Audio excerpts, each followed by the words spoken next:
Hello students, बेटा last class में हमने पढ़ा था capacitance for parallel plate capacitor and capacitance for a parallel plate capacitor with a dielectric medium of thickness T inserted between them।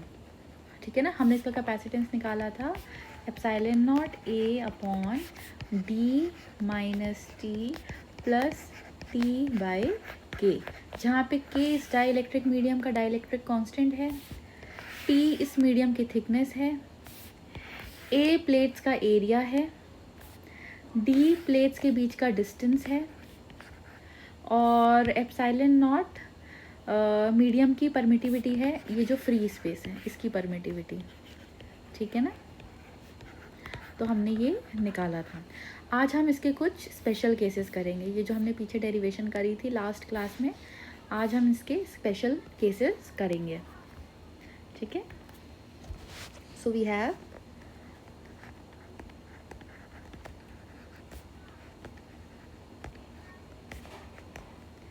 चलिए, तो हमारे पास सबसे पहले आता है कि जो हमने डाइलेक्ट्रिक मीडियम डाला है अगर वो पूरी स्पेस को फिल कर ले, मतलब if T is equals to D. ठीक है, इसको समझने की कोशिश करिए बेटा फिगर से। ये जो हमने डाइलेक्ट्रिक मीडियम डाला था T थिकनेस का, ठीक है ना, अगर ये T थिकनेस का ना हो के पूरी D थिकनेस का होता, मतलब इसको रब कर देते हैं, मतलब कि हम जो ये डाइलेक्ट्रिक मीडियम डाल रहे हैं ये पूरी की पूरी स्पेस को फिल कर ले। ये देखिए, पूरी स्पेस को फिल कर ले। अब इस केस में ये T किसके बराबर है? D के। देख सकते हैं ना आप, ये हमारा D भी इतना, ये हमारा D भी इतना और ये हमारा डाइलेक्ट्रिक मीडियम की थिकनेस भी इतनी। ठीक है, तो उस केस में हमारा जो है, ये जो T हमारा D के बराबर है, उस केस में हमारा कैपेसिटेंस कितना आएगा? So we will be using this formula, C is equals to epsilon not A upon D minus, बेटा T आता है ना, अब T की जगह हम क्या डाल सकते हैं? D, तो D माइनस T की जगह हो जाएगा D। ठीक है, प्लस T बाई के की जगह आप लिख देंगे D बाई के। ठीक है ना, तो ये तो कट जाएगा और ये K कहाँ चला जाएगा? न्यूमरेटर में। तो हमारे पास C आ जाएगा K epsilon not A by D। ठीक है, तो वैल्यू लिख देते हैं। Then the capacitance of the parallel plate capacitor with dielectric medium of dielectric constant K will be K times of epsilon not A by D। ठीक है, क्योंकि dielectric ने पूरी जगह, प्लेट्स के बीच में जितनी जगह थी वो पूरी ऑक्यूपाई कर ली। ठीक है, अच्छा, अब दूसरा हमारे पास स्पेशल केस आता है, if the slab is conducting, मतलब अगर वो स्लैब इंसुलेटर ना होके मेटल है तो उस केस में क्या होगा? ठीक है ना, डाइलेक्ट्रिक तो जनरली बेसिकली इंसुलेटर्स होते हैं, लेकिन अगर वो जो हमने स्लैब बीच में डाली है, इंसर्ट करी है, सपोज करिए ये जो स्लैब हमने बीच में डाली है, ठीक है ना, अगर ये T थिकनेस की स्लैब हमारी मेटल की है, डाइलेक्ट्रिक ना होके अगर ये स्लैब हमारी मेटल की है, तो उस केस में हमारा कैपेसिटेंस कितना आएगा? तो बेटा बता दूं, मेटल के लिए जो K की वैल्यू होती है ना, डाइलेक्ट्रिक कांस्टेंट इज़ इनफाइनाइट। ठीक है ना, for metals K is infinite. तो इस फॉर्मूला में ये जो कैपेसिटेंस आपने निकाला है, इस फॉर्मूला में जब आप इस K की वैल्यू को इनफाइनाइट के बराबर डालेंगे, so any number divided by infinite is zero, ये तो ज़ीरो हो जाएगा, तो हमारे पास C बचेगा सिर्फ इतना। ठीक है, तो हमारे पास कैपेसिटेंस की वैल्यू आ जाएगी, then K is equals to infinite and capacitance will be epsilon not A upon D minus T। ठीक है ना, तो आपको क्वेश्चन में हो सकता है न्यूमेरिकल में कुछ ऐसा दे दें कि हमारे पास दो पैरेलल प्लेट्स हैं, हमारे पास एक कैपेसिटर है, ठीक है ना, जिसका आपको प्लेट एरिया दिया होगा सपोज़ 10 सेंटीमीटर स्क्वायर। प्लेट्स के बीच का डिस्टेंस डी दिया होगा आपको सपोज़ 2 सेंटीमीटर, एंड देन आपको बोला जाएगा हम 1 centimetre thick copper plate insert कर रहे हैं। कॉपर प्लेट हमने इंसर्ट करी, ठीक है ना। तो आप उसका कैपेसिटेंस सी निकालिए। तो क्या होता है जब हम इंसर्ट कर रहे हैं प्लेट, तो वैसे तो हमारा विद डाई इलेक्ट्रिक फार्मूला होता है epsilon not a upon D minus T plus T by के, पर क्योंकि प्लेट कॉपर की है, कॉपर की प्लेट के लिए हमारा के कितना हो गया, इनफाइनाइट, क्योंकि वो कंडक्टिंग है, मेटल है, कॉपर एक मेटल होता है। के इनफाइनाइट हो गया, तो ये हमारा कितना हो गया, 0। तो बाकी कैपेसिटेंस निकालने के लिए हम सारी वैल्यूज़ डाल सकते हैं। हमारे पास एप्सिलॉन नॉट की वैल्यू हो जाएगी 8.85 इंटू 10⁻⁻12 इंटू हमारे पास एरिया की वैल्यू, अगर आप इसे मीटर स्क्वायर में कन्वर्ट करेंगे तो हो जाएगा 10 इंटू 10⁻⁻4, ये हो जाएगा 10⁻⁻3, ठीक है ना। तो हमारे पास आ गया 10⁻⁻3 मीटर स्क्वायर, ठीक है, डिवाइडेड बाय, अब देखिए बेटा आपके पास है डी माइनस टी, तो दो प्लेट्स के बीच का डिस्टेंस तो आपको 2 सेंटीमीटर दिया है, और टी हमारा जो स्लैब है उसकी थिकनेस आपको 1 सेंटीमीटर दी है, तो 2 माइनस 1 जब आप करेंगे तो ये आ जाएगा 1 सेंटीमीटर, लेकिन इसको जब मीटर में कन्वर्ट करेंगे तो ये हो जाएगा 10⁻⁻2 मीटर, ठीक है ना। तो डिवाइडेड बाय हम लिख देते हैं 2 माइनस 1 इंटू 10⁻⁻2 मीटर। इसको सॉल्व कर लीजिए, आपके पास कैपेसिटेंस जो आएगा वो किस में आ जाएगा, फराड में। क्यों, क्योंकि आपने सारी चीज़ें एसआई यूनिट में डाली हैं। आपने आपका एरिया सेंटीमीटर स्क्वायर में नहीं डाला, आपने मीटर स्क्वायर में डाला है।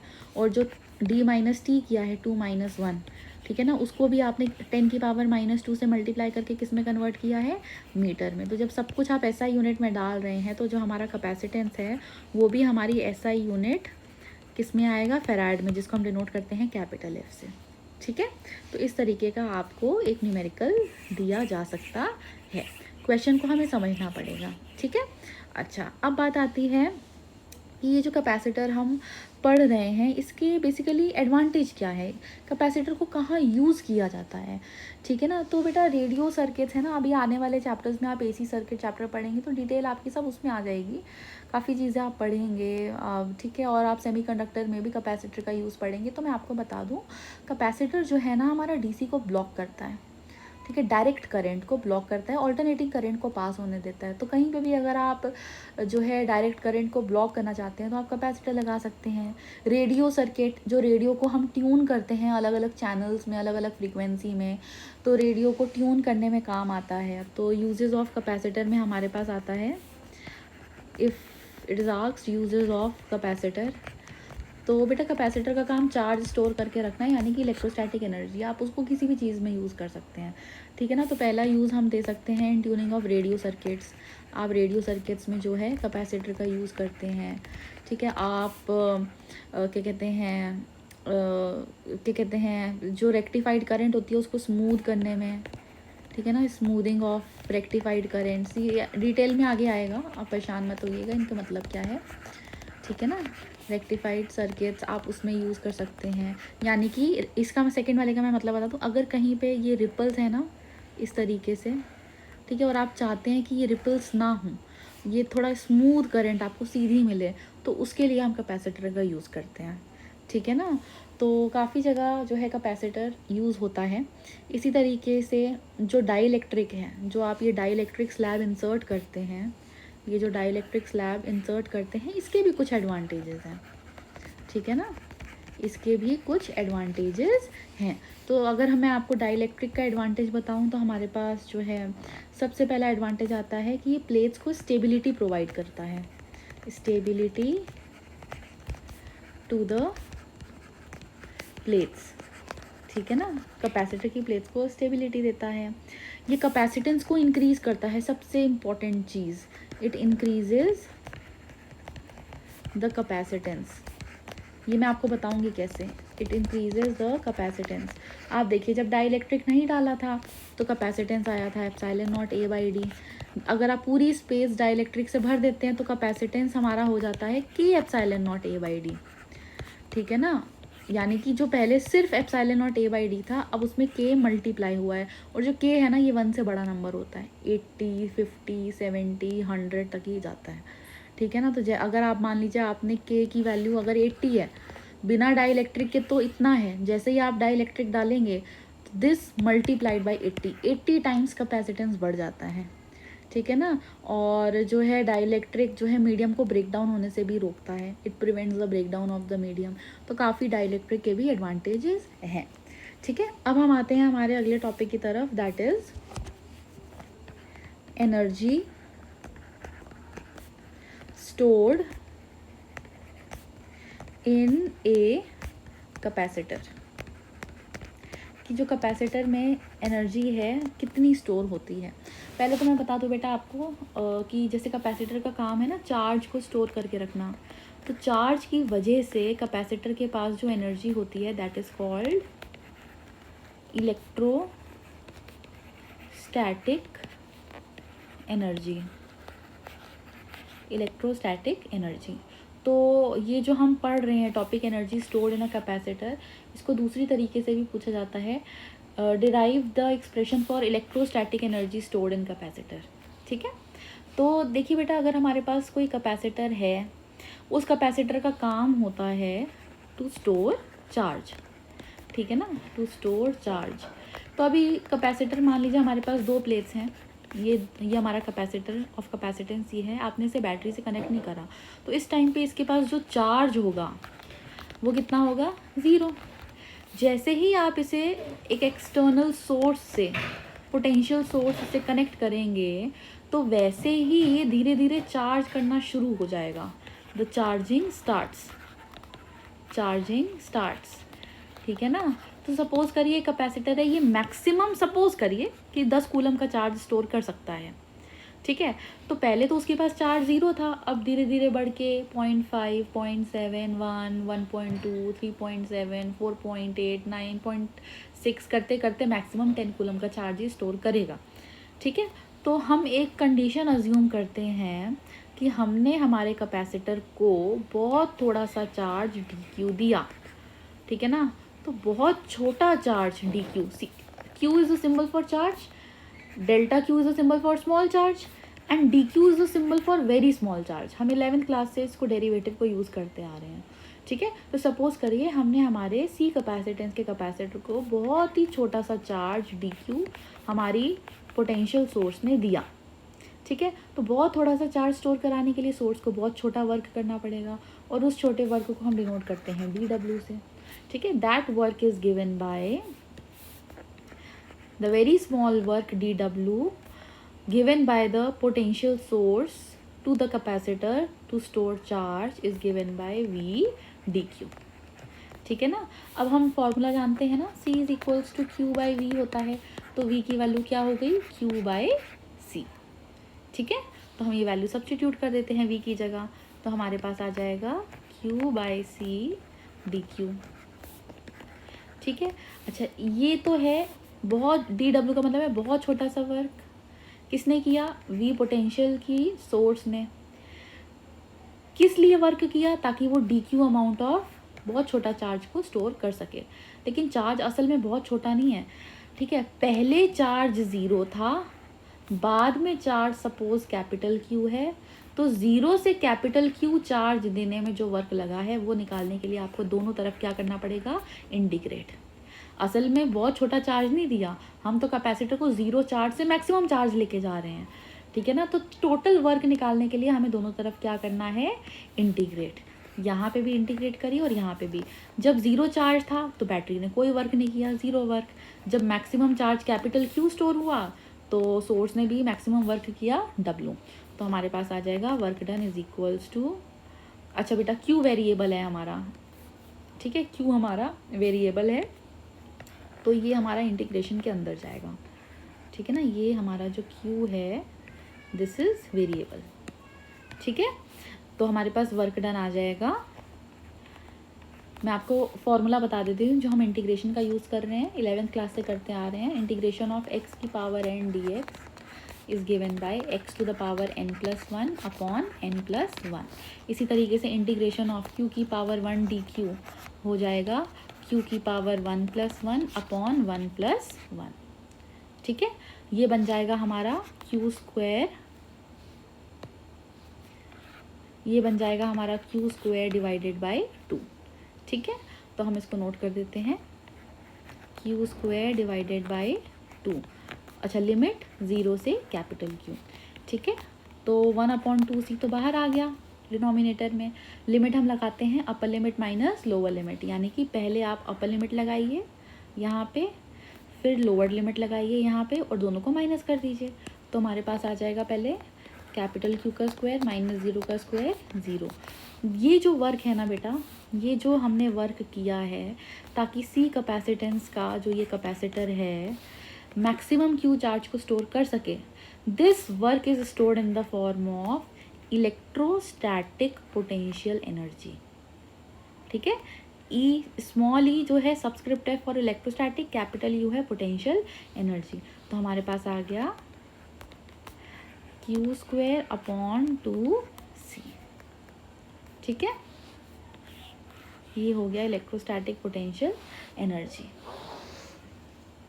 ठीक है, अच्छा अब बात आती है कि बेटा ये फॉर्मूला तो हमने डिराइव कर लिया, लेकिन मतलब इसका क्या है कि बहुत सिंपल क्वेश्चन आते हैं। सपोज करिए आपको दिया हुआ है कि हमारे पास 10 माइक्रोफराड का एक कैपेसिटर है, हमने उसको 20 माइक्रोकूलम का चार्ज दिया, तो कितनी उसके पास इलेक्ट्रोस्टैटिक एनर्जी है। तो हम निकाल सकते हैं Q स्क्वायर अपॉन 2c से। Q स्क्वायर की जगह डालिए, चार्ज की जगह आपके पास आ जाएगा 20 इंटू 10 की पावर -6 का स्क्वायर डिवाइडेड बाय 2। कैपेसिटेंस की जगह आ जाएगा 10 इंटू 10 की पावर -6। लेकिन हो सकता है कि आपको दिया जाए कि हमारे पास 10 माइक्रोफराड का एक कैपेसिटर है जिसको हमने 50 वोल्ट की बैटरी से चार्ज किया। अब बताइए उसके पास कितनी इलेक्ट्रोस्टैटिक एनर्जी है। तो आपको कैपेसिटेंस C दिया है, ठीक है, लेकिन यहाँ आपको पोटेंशियल दिया और फॉर्मूला में कहीं भी पोटेंशियल नहीं है, तो हम इसको पोटेंशियल के टर्म्स में भी एक्सप्रेस कर सकते हैं using the basic formula C is equals to Q/V। तो Q की जगह हम क्या ले सकते हैं, C इंटू V। तो चार्ज की जगह ये वैल्यू डाल दीजिए, हमारे पास आ जाएगा CV का स्क्वायर अपॉन 2C। ठीक है, तो ये हो जाएगा C square V square upon 2C, एक C कट जाएगा, तो हमारे पास दूसरा फॉर्मूला इलेक्ट्रोस्टैटिक एनर्जी का आया 12CV स्क्वायर। ठीक है, इसी तरीके से हम जो है अभी हमने इलेक्ट्रोस्टैटिक एनर्जी को चार्ज और कैपेसिटेंस के टर्म्स में रिप्रेजेंट किया, हमने कैपेसिटेंस और पोटेंशियल के टर्म्स में रिप्रेजेंट किया, तो अब हम चार्ज और पोटेंशियल के टर्म्स में भी रिप्रेजेंट कर सकते हैं। C की वैल्यू को सब्स्टिट्यूट कर दीजिए, हमारा C होता है Q/V। ठीक है ना, सॉरी, C होता है हमारा Q/V। तो C की वैल्यू को यहाँ सब्स्टिट्यूट करिए, तो हमारे पास इलेक्ट्रोस्टैटिक पोटेंशियल एनर्जी आ जाएगी half into Q/V into V square. ये एक V कट गया और हमारे पास इलेक्ट्रोस्टैटिक एनर्जी का तीसरा फॉर्मूला आ गया हाफ QV।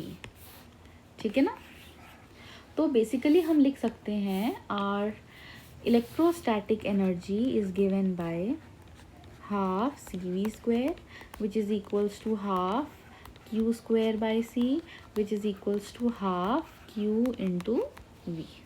इतने फॉर्मूला हमने डिराइव किए हैं इलेक्ट्रोस्टैटिक एनर्जी में, डिपेंडिंग अपॉन आपको क्वेश्चन में क्या दिया है। अगर आपको कैपेसिटेंस और पोटेंशियल दिया है तो ये वाला यूज़ कर लीजिए, अगर आपको चार्ज और पोटेंशियल दिया है तो ये फॉर्मूला यूज़ कर लीजिए, अगर आपको चार्ज और कैपेसिटेंस दिया है क्वेश्चन में तो ये यूज़ कर लीजिए।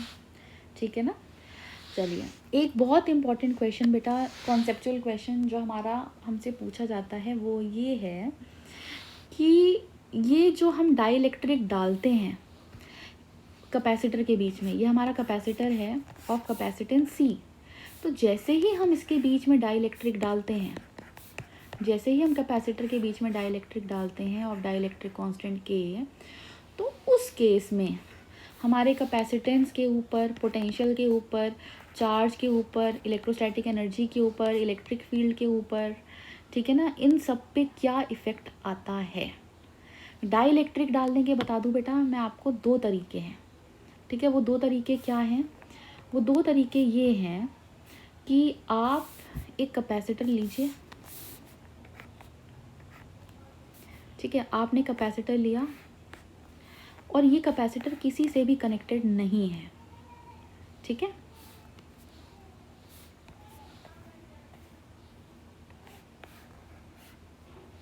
ये कैपेसिटर अभी बैटरी से कनेक्टेड नहीं है, ठीक है। यहाँ लिख देते हैं बैटरी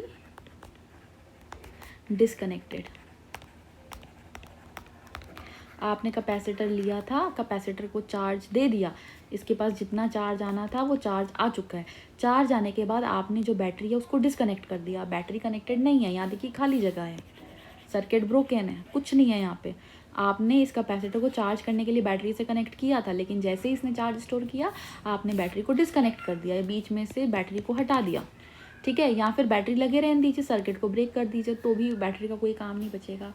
अब आप अगर इसके बीच में डाइलेक्ट्रिक डालते हैं, ठीक है ना, अब अगर आप इसके बीच में डाइलेक्ट्रिक डालते हैं, एक तो ये तरीका हो गया।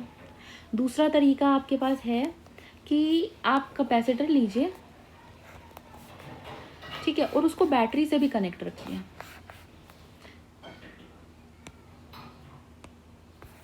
आप उस कैपेसिटर को बैटरी से भी कनेक्ट करिए। बैटरी के पास पॉजिटिव नेगेटिव टर्मिनल होते हैं ना, ठीक है ना। आप उस कैपेसिटर को बैटरी से कनेक्टेड रखिए। यहाँ पे पॉजिटिव चार्ज होगा, यहाँ पे नेगेटिव चार्ज होगा, क्योंकि ये हमारा पॉजिटिव है और ये नेगेटिव है बैटरी का।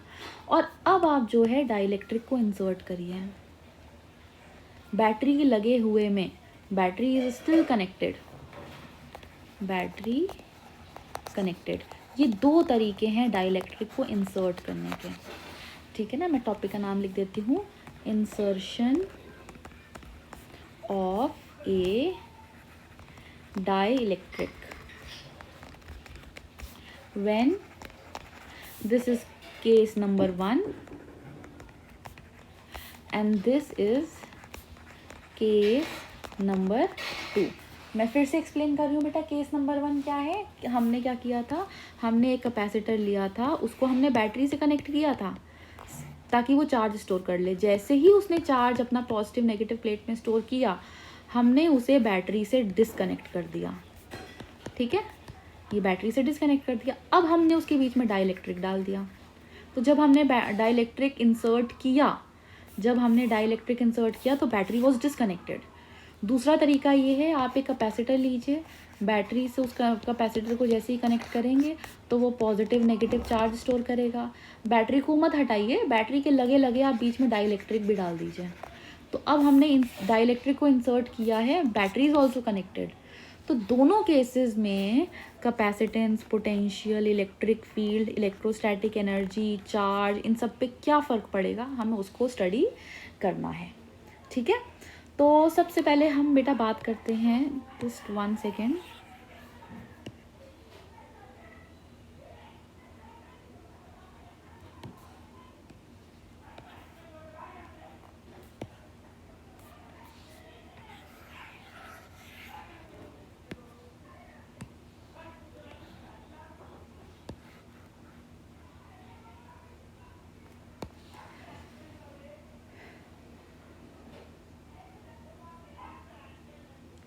अब देखिए बेटा, हम सबसे पहले बात करते हैं कैपेसिटेंस की, ठीक है।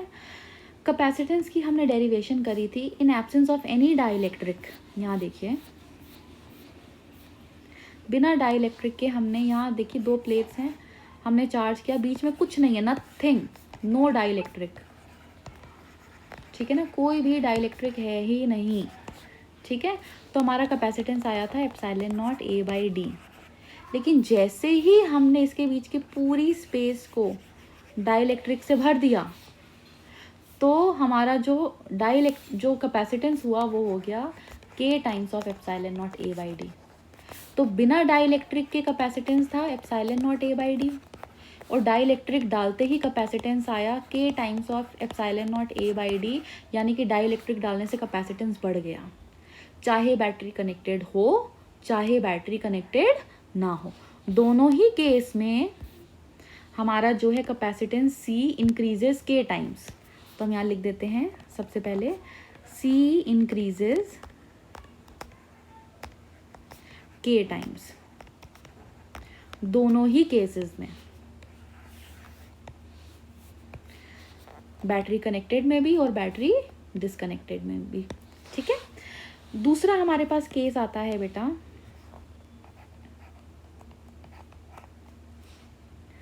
कि चार्ज का क्या होगा।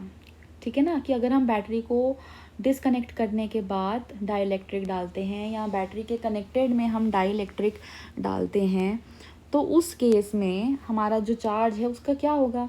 देखिए बेटा, कैपेसिटर को, अगर कैपेसिटर सिर्फ 2 कंडक्टिंग प्लेट है, अगर आप कैपेसिटर में स्टोर चार्ज कराना चाहते हैं ना तो आप उसको पोटेंशियल देते हैं, यानी कि बैटरी से कनेक्ट करते हैं। जितनी स्ट्रॉन्ग बैटरी होगी और जितना कैपेसिटर की कैपेसिटी होगी उस हिसाब से उतना ज़्यादा चार्ज वो स्टोर करेगा। ठीक है, सपोज इस कॉन्सेप्ट को ध्यान से समझिएगा। एक कैपेसिटर है जो मैक्सिमम 50 कूलम का चार्ज स्टोर कर सकता है। ठीक है, आप उसको 10 वोल्ट की बैटरी से कनेक्ट करते हैं, उसने 20 कूलम का चार्ज स्टोर किया, बस खत्म हो गया। आपने 10 वोल्ट की जगह 20 वोल्ट किया, अब उसने अपना चार्ज भी बढ़ा लिया। आपने पोटेंशियल और बढ़ाया, अब उसने अपना चार्ज बढ़ा के 40 कूलम कर लिया। आपने पोटेंशियल और बढ़ाया, अब उसने अपना चार्ज बढ़ा के 50 कूलम कर लिया। अब आप पोटेंशियल और कितना भी बढ़ा लें, कैपेसिटर और ज़्यादा चार्ज स्टोर नहीं करेगा, क्योंकि उसकी कैपेसिटी में था कि वो मैक्सिमम 50 कूलम का चार्ज स्टोर कर सकता है। यानी कि कुछ हद तक अगर आप चार्ज को स्टोर कराना चाहते हैं कैपेसिटर में तो आपको पोटेंशियल देना पड़ेगा। ठीक है, तो अब आप देखिए बेटा, केस नंबर 1 में यहाँ कहीं बैटरी तो कनेक्टेड है ही नहीं, बैटरी इज डिसकनेक्टेड। ठीक है ना, देयर इज नो बैटरी, कोई भी बैटरी है ही नहीं। तो बेटा चार्ज आप डाइलेक्ट्रिक डालिए ना डालिए, क्या चार्ज बढ़ेगा? बिल्कुल नहीं। चार्ज स्टोर कराने के लिए एक बेसिक नेसेसिटी है कि पोटेंशियल का सोर्स तो दो।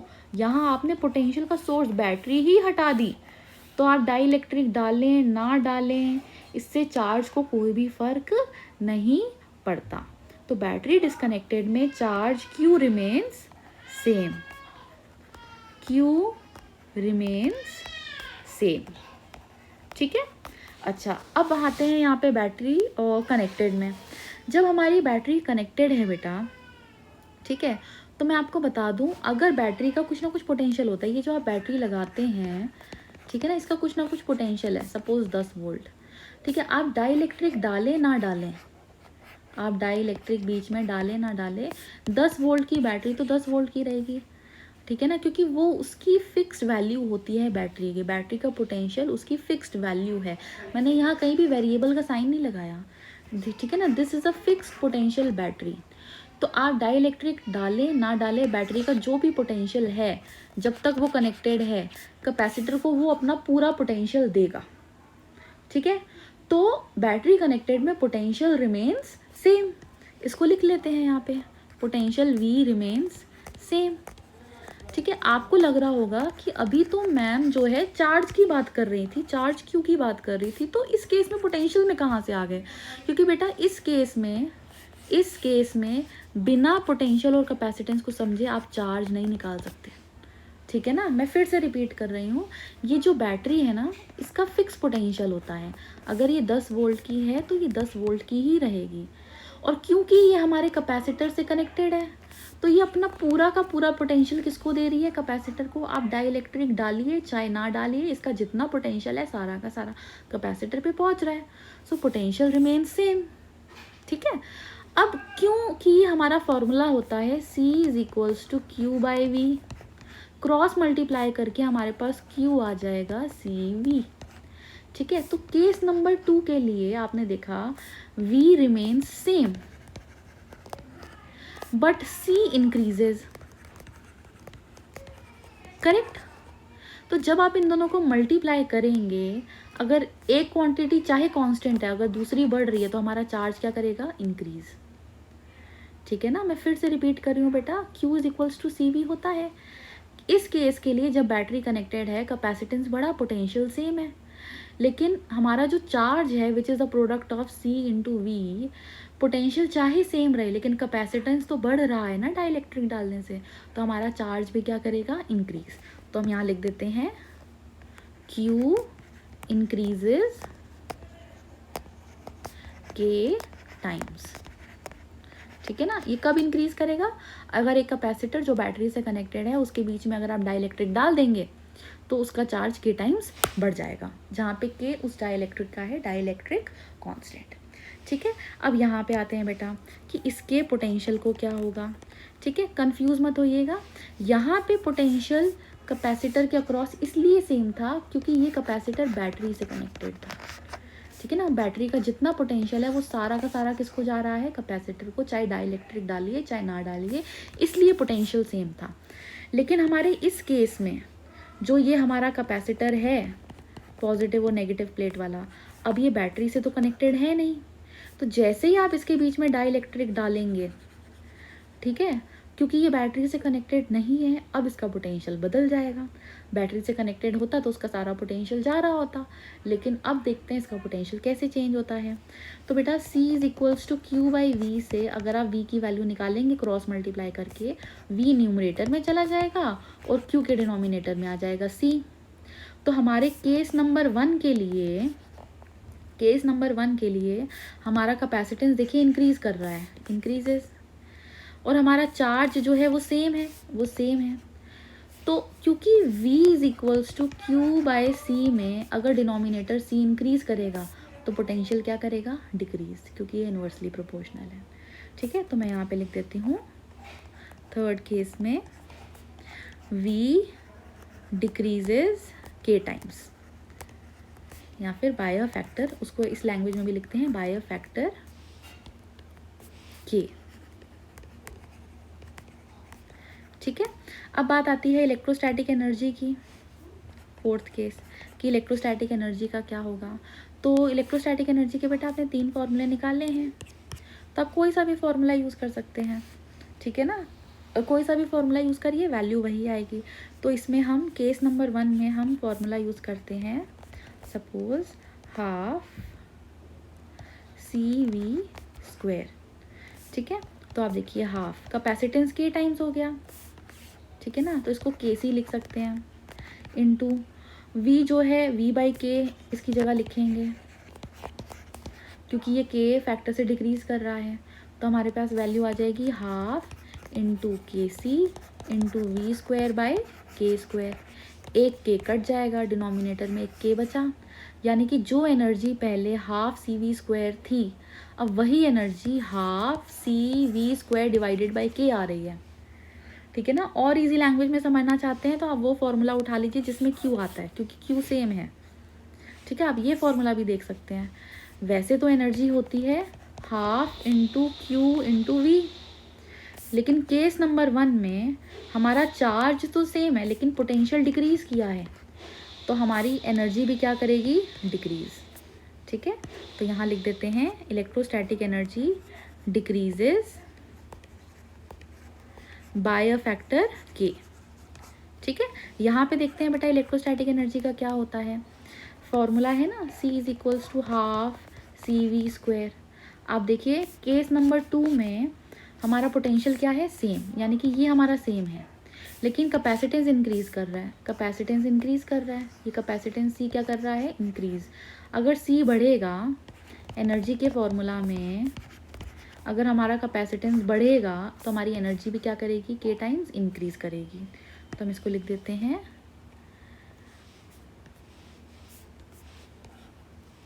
Energy increases K times.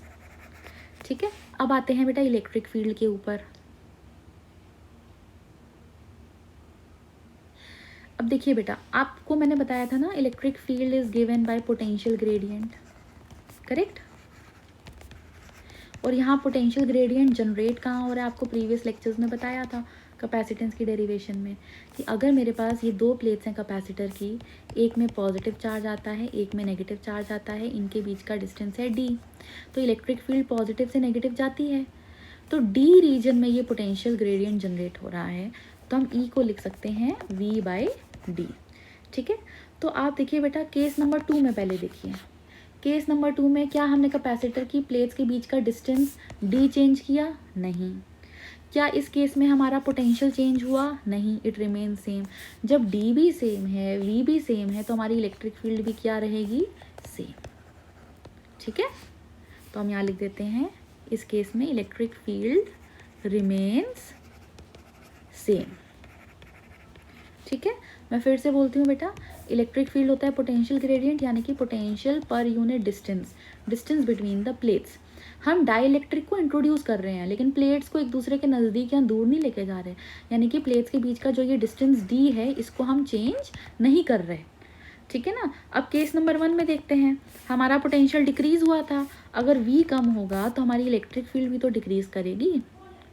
ठीक है ना, तो हम यहाँ लिख सकते हैं E डिक्रीजेज K टाइम्स। यहाँ लिख देते हैं electric field decreases by a factor K। ठीक है, तो ये केसेस होते हैं हमारे। अगर आप इसी सीक्वेंस में समझ के करेंगे ना, आप रट नहीं सकते। आप अगर सोचें कि हम बैटरी डिसकनेक्टेड में ये सारी वैल्यू रट लें, क्या सेम रहता है क्या अलग रहता है, और बैटरी कनेक्टेड में भी रट लें क्या सेम है और क्या अलग है इनमें से, तो नहीं कर सकते। इस लेक्चर को बार बार सुनिए, कोई डाउट हो तो वो पूछिए, आपको ये समझना बहुत ज़रूरी है। ठीक है, तो आपको समझ के ही आपको ये करना पड़ेगा।